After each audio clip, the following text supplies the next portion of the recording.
How to create AOL mail account from the application. Now, in order to create AOL mail account from the app, just simply open AOL mail weather or news application, and after that, this homepage will appear.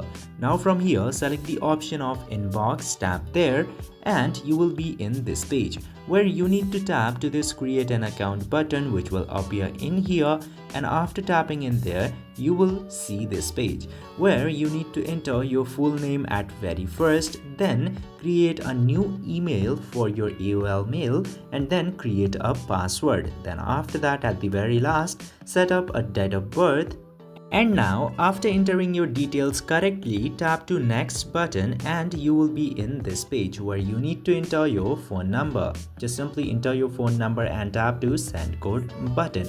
Then you will get the verification code in your phone number. You just simply need to verify your account with that code. And after that, your account will successfully be created.